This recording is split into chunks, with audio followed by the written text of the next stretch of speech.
pala si Jency na taga Bulacan. Isang babae na maangas kung umaas na lang. Mas komportable sa pagiging astig dati na yan. Halika at pwede mo kong kilalanin.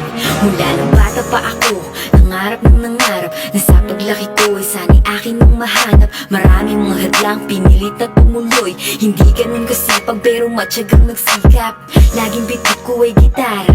Sa buong maghapon ko siya lamang lagi kong kasama. Sa hirap at ginhawa, lungkot man o saya, walang ibang karami kundi lamang musika. Malayo-layo na rin ang nilakaran.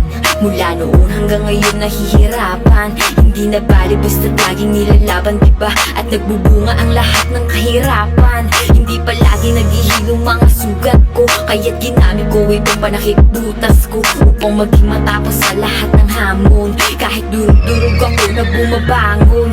At palagi kong dinarasal na sana dumating na rin ang aking gantimpala.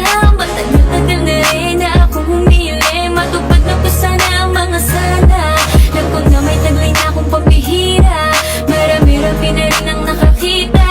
Pero ba't ganito pa rin, damang-dama pa din ang sakit na dulot ng kanyang paghila. Di ko na minsan maintindihan, pakiramdam ko walang masandalan.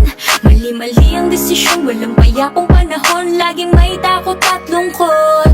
Nawawala ko na rin minsan yung dating ako, at yung pag-asa na binubuo'y nabubura ko. Hindi ko na minsan kinaya, tuloy-tuloy problema, parang hindi na ako makangiti pa. Madalas yung muyo ko may luwang umaagos, kahit sa magpunta ramdam kundi matapos-tapos. Walang nakapansin na yung saya ko'y peke na, sobrang durog ka na pero nagbibiro pa. At maraming salamat dahil nalagpasan ko rin, at unti-unting bumabalik yung gusto kong gawin. Maraming mga hadlang, pilit kong nilagpasan, pilit kong pinaglalaban yung pangarap kong pasan. Palagi kong dinarasal na sana dumating na rin ang aking gantimpala. Matagal-tagal na rin na akong humiling, matupad na po sana ang mga sana. Alam ko na may taglay na akong pambihira, marami-rami na rin ang nakakita. Pero ba't ganito ba rin, damang-dama pa din ang sakit na dulot ng kanyang paghila. Ikaw naman, Talaga, pakilala mo kung sino ka. JD. Ready ka na? Yeah. 1, 2, 3, go! JD pangalan ko sa di pa nakakilala. Taga Camotes, Cebu po ako nakatira. Ako'y mahilig mag-rap at nangarap ng nangarap. Sana lahat na gawa ko sulat ay mapakinggan sa lahat. Kaya di ako tumigil kahit walang bumibilib, kahit nilait sa paligid ng mga salitang masakit. Ako'y mahirap lang, bakit maraming mga galit? Punit-punit nga ang damit, bakit daming mga inggit?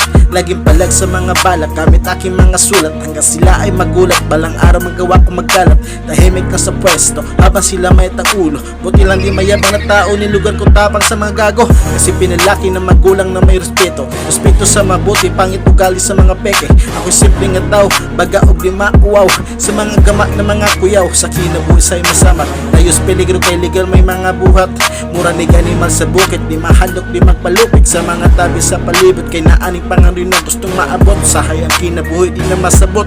Padayon na ko uban sa ampog lihok, padayon na ko uban sa ampog lihok.